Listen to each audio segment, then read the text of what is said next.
بسم اللہ الرحمن الرحیم الحمد للہ رب العالمین والصلاة والسلام علی سید الانبیاء والمرسلین اما بعد اعوذ باللہ من الشیطان الرجیم بسم اللہ الرحمن الرحیم وذروا ظاہر الاثم وباطنہ صدق اللہ العظیم۔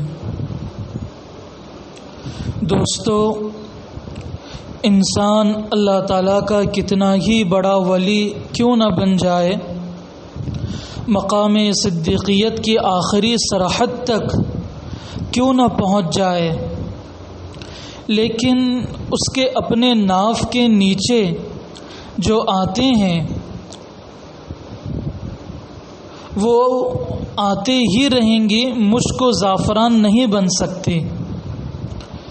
اسی طرح ناف کے نیچے جو نجاستیں ہیں، گندگیاں ہیں، انسان کے ولی اور مقام صدیقیت کی انتہا تک پہنچنے کی بنیاد پر وہ گندگیاں اور وہ نجاستیں کبھی مشک اور زعفران نہیں بن سکتی، وہ گندگی گندگی ہی رہے گی، اور یہ گندگی انسان کی ولایت میں کبھی نقصان نہیں پہنچا سکتی، کبھی مضر نہیں بن سکتی۔ یہ تکوینی راز ہے۔ جس طرح خوشبودار پھولوں کے پودوں کے نیچے گوبر اور کھاد ڈالتے ہیں، پھر یہ گوبر اور کھاد ڈالنے کی بنیاد پر اسی غذا سے گلاب اور چنبیلی کے پودے بڑھتے ہیں۔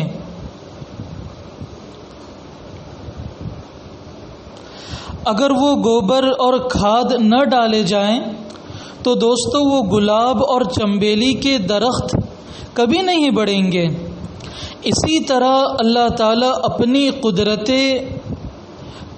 کاملہ کو دکھاتے ہیں کہ جس طرح تم پھولوں کے پودوں کی جڑوں میں کھاد ڈالتے ہو اور کھاد پر پانی اور خاک ڈالتے ہو، جس سے کھاد کی گرمی معتدل ہو کر پودوں کی بقا اور ارتقاء کا سبب بنتی ہے، اسی طرح تم بھی اپنے گناہوں کے تقاضوں کی کھاد پر میرے نور کی ٹھنڈک اور پانی ڈالتے رہو، اسی سے تمہارے تقوی کا درخت ہرا بھرا ہوگا، اور تمہاری زبان سے ہم علوم اور معرفت کی خوشبو پیدا کریں گے۔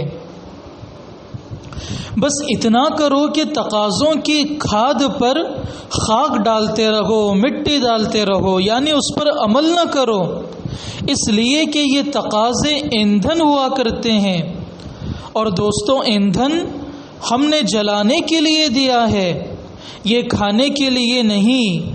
اس کے جلانے سے ہی نور تقوی پیدا ہوتا ہے۔ آج ہمارے زمانے میں بہت سارے لوگ یہ تقاضا کرتے ہیں، یہ بات بار بار کہتے ہیں کہ گناہوں کی چاہتیں ہمارے دل کے اندر پیدا ہوتی ہیں، گندے خیالات آتے ہیں، گناہ کرنے کے تقاضے ابھرتے ہیں۔ دوستو، بالیقین انسان کتنا بھی ولی کیوں نہ بن جائے، یہ چیزیں انسان کے ساتھ ہوتی ہی ہیں۔ لیکن دوستو، سب سے اہم بات یہ یاد رکھیں کہ ہمیں ان تقاضوں کو پورا نہیں کرنا ہوتا۔ اگر ان تقاضوں کو پورا کریں گے تو تقوی حاصل نہیں ہو سکتا، اور جو بندہ ان تقاضوں کو، ان چاہتوں کو پورا نہ کرے، صبر کرے، غم اٹھائے، مجاہدہ کرے، تو دوستو اللہ رب العزت اس کے غم کی بنیاد پر تقوی کی اللہ تبارک و تعالی اعلی معیار پر اسے پہنچا دیا کرتے ہیں۔ آپ دیکھیں ہوائی جہاز کو اگر مخالف ہوا ملتی ہے تو پائلٹ کیا کرتا ہے؟ جہاز کی رفتار کو تیز کر دیتا ہے جس سے جہاز جلد منزل تک پہنچ جاتا ہے۔ اسی طرح جب کشتی طوفان میں پھنستی ہے تو کشتی کا ناخدا ہر وقت کہتا ہے یا خدا میری کشتی کو ڈوبنے سے بچانا، یعنی مجھے گناہوں کے اندر غرق ہونے سے بچانا، رسوا نہ کر دینا۔ کشتی کا ناخدا طوفان کی وجہ سے کثرت یا خدا میں مشغول ہو کر با خدا ہو جاتا ہے، تو دوستو اللہ رب العزت اس کو نسبت معلی عطا فرماتے ہیں، اس کے نسبت معلی بہت قوی ہو جاتی ہے۔ اسی کو ہمارے بزرگوں میں حکیم محمد اختر صاحب نور اللہ مرقدہ نے ارشاد فرمایا، دریا میں دوست تو اگر ماہر فن ہو نا خدا کہتے ہیں ملاح کو، کشتی چلانے والے کو، دریا میں دوست تو اگر ماہر فن ہو نا خدا، کشتی بھور میں جب پھنسے نعرہ لگائے یا خدا۔ اختر یہ نا خدا بھی جب طوفان میں پھنس گیا کبھی، اختر یہ نا خدا بھی جب طوفان میں پھنس گیا کبھی، کثرت یا خدا سے وہ کیسا ہوا ہے با خدا۔ اللہ اکبر۔ تقاضوں کی شدت سے، ان گناہوں کی چاہتوں سے مومن اللہ تعالیٰ کی طرف رجوع اور فریاد زیادہ کرتا ہے کہ یا اللہ یہ برے تقاضے میرے دل کے اندر پیدا ہو رہے ہیں، بری چاہتیں میرے دل کے اندر پیدا ہو رہی ہیں، اللہ کہیں مغلوب ہو کر مبتلا ہو گیا تو اللہ آپ کے نگاہوں میں گر جاؤں گا، رسوا ہو جاؤں گا، آپ سے دور ہو جاؤں گا۔ اس کو اپنے حفاظت کے لیے توفیق و زاری زیادہ ہو جاتی ہے، جیسا کہ مولانا جلال الدین رومی رحمت اللہ علیہ نے بڑا عجیب شعر کہا، صد ہزاراں دام و دانہ مست اے خدا، صد ہزاراں دام و دانہ مست اے خدا، ماچو مرغان حریص بے نوا، گر ہزارہ دام باشد بر قدم، چوں تو با مائی نباشد ہیچ غم۔ یعنی اے خدا گناہوں کی لذت کے 1,00,000 جال اور دانے پھیلے ہوئے ہیں۔ آج دنیا کو دیکھو، انٹرنیٹ کیا گناہ، اس کا جال شیطان اور نفس نے بچھائی رکھا ہوا ہے۔ یوٹیوب کی دنیا، گندگی پھیلانے والوں نے اتنے جال بچھائے رکھے ہیں گناہوں کے۔ اسی کو مولانا رومی نے فرمایا، صد ہزاراں دام و دانہ مست اے خدا، اے خدا گناہوں کی لذت کے 1,00,000 جال اور دانے پھیلے ہوئے ہیں، اور ہمارا حال یہ ہے کہ ہم بھوکی چڑیوں کی طرح لالچی ہیں اور بے نوا بھی ہیں کہ ہمارے پاس کچھ ہے بھی نہیں، گناہوں کے دانوں کو دیکھ کر للچا رہے ہیں، اور اس لالچ سے خوف ہے کہ جال میں پھنس نہ جائے، لیکن اس کے باوجود ہم آپ پر بھروسہ رکھتے ہیں اور ہمیں آپ ہی کا آسرا ہے۔ گر ہزاراں دام باشد بر قدم، اگر ہزاروں جال ہمارے قدموں پر ہوں اور ہر وقت خطرہ ہے کہ اب گناہ ہوگا، اب گناہ ہوگا، گناہ ہو گیا، چوں تو مائی نہ باشد ہیچ غم، لیکن اگر آپ ہمارے اوپر مہربان ہو جائیں گے تو اللہ ہمیں کوئی پرواہ نہیں، آپ ہماری حفاظت کے لیے کافی ہیں۔ تو دوستو، جب تقاضے گناہوں کے چاہتیں پیدا ہو جاتی ہیں تو اس سے گھبرانا نہیں چاہیے، یہ تو ہمیشہ ہوگا۔ اللہ تعالیٰ بھی امتحان لیتے ہیں، دیکھتے ہیں کہ میرا بندہ جس کی چاہت ہے کہ وہ میرا لاڈلا بن جائے، میں اس کے دل کے اندر سما جاؤں، تو اللہ تعالیٰ امتحان کے طور پر ان چیزوں کو تکوینی طور پر اللہ تبارک و تعالیٰ نے رکھا ہوا ہے کہ دیکھیں کون بندہ گناہوں کی چاہتوں کو، تقاضوں کو پورا کرتا ہے، اور کون ہے جو صبر کر کے، مجاہدہ کر کے، غم اٹھا کر اپنے نسبت کو قوی بناتا ہے۔ اور جو بندہ تقاضوں کو پورا نہیں کرے گا، چاہتوں کو پورا نہیں کرے گا، دوستو اللہ تبارک و تعالی اسے تقوی عطا فرمائیں گے۔ اور یہ تقوی دنیا و آخرت کی بہت بڑی نعمت ہے۔ جس کو تقوی مل گیا اسے دنیا کا سب سے بڑا قیمتی سرمایہ مل گیا۔ تقوی کیا ہے؟ تقوی کسے کہتے ہیں؟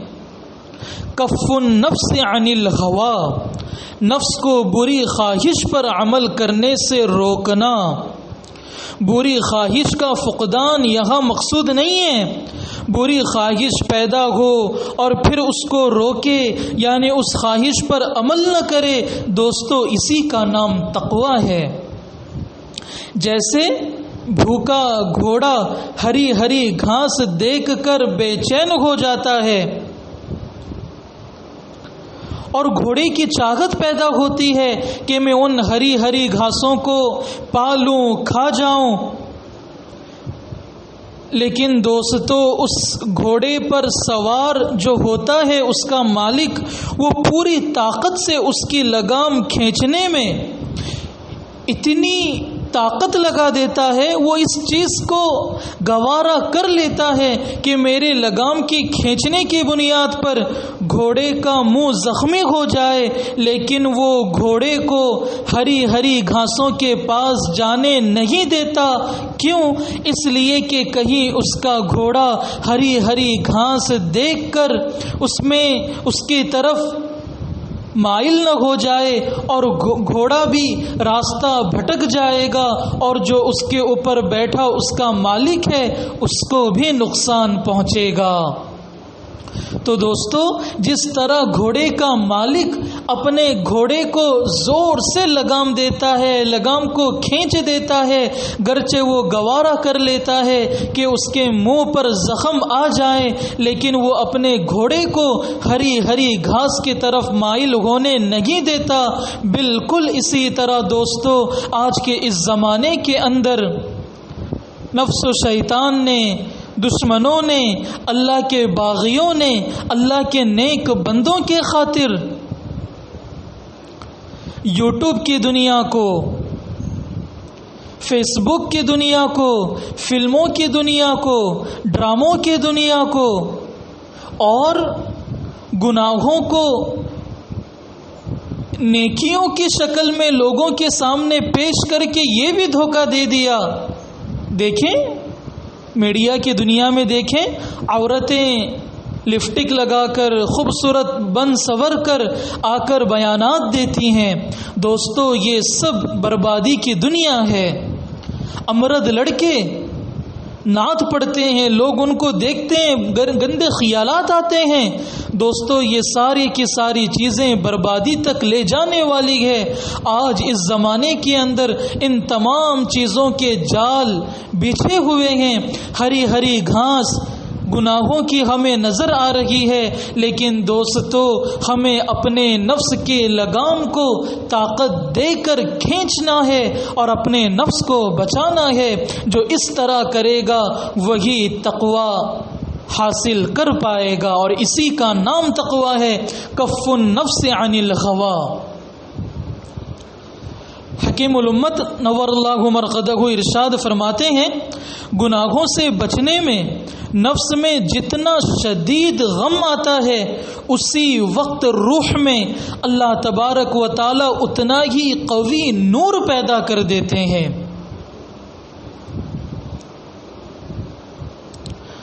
تو دوستو ہمیں اپنے آپ کو چاہے جتنے بھی ہمارے اندر گناہوں کے تقاضے کیوں نہ پیدا ہو جائیں، ہم صبر کریں، غم اٹھائیں۔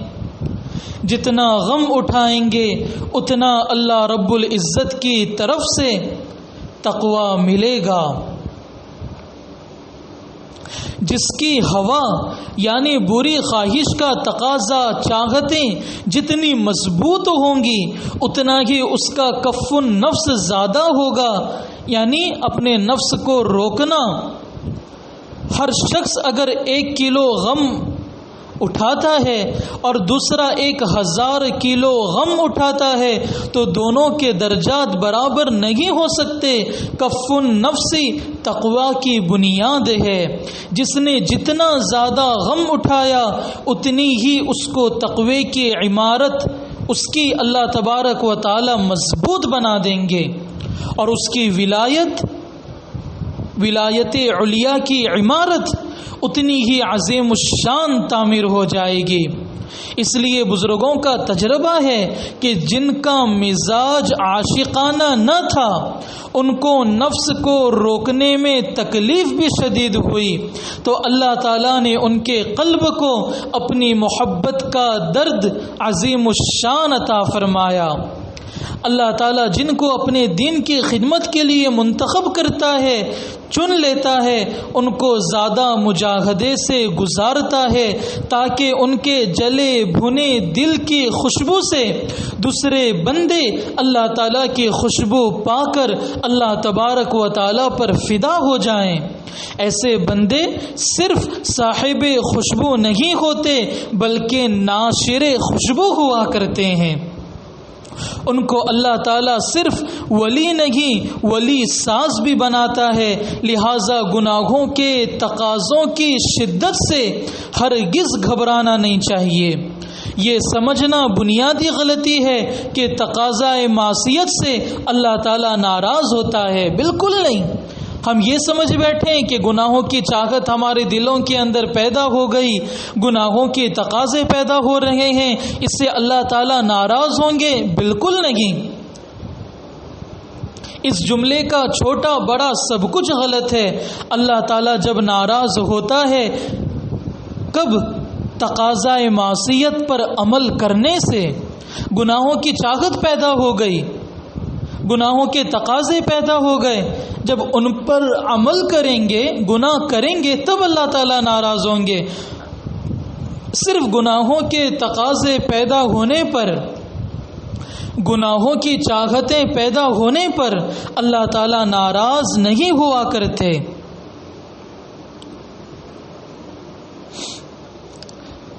ہمیشہ یاد رکھو کہ تقاضائے تقوی کی بھٹی روشن کرنے کے لیے اس کو ایندھن زیادہ دیا گیا۔ ان تقاضوں کو اللہ کے خوف کی آگ میں جلا دو، یعنی عمل نہ کرو، تو تقوی کا ایک عظیم الشان نور پیدا ہوگا۔ اس لیے گناہوں کے تقاضوں سے، گناہوں کی چاہتوں سے ہرگز نہیں گھبرانا چاہیے۔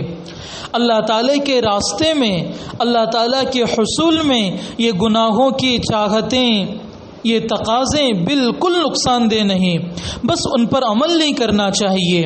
اور خواہشوں کا خون کرنے سے دل پر جو غم آئے گا اس غم سے بھی مت گھبرائیے، کیونکہ یہ غم اللہ تعالیٰ کے راستے کا غم ہے، یہ صبر اللہ تعالیٰ کے راستے کا صبر ہے۔